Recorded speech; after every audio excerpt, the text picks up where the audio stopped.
శివుని చేరేదెలా దరికి దారేదని హరుని సెలవీమని నీదే కదా తనువు నీవే కదా నువ్వు నాదేది నీ దరికి నన్ను చేరని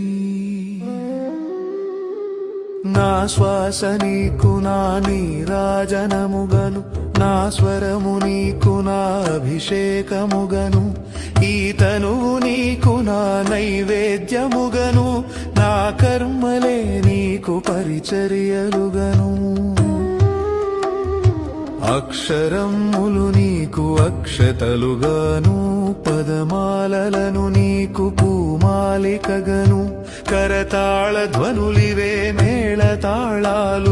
సేవించనా నిన్ను నీ భక్తునిగను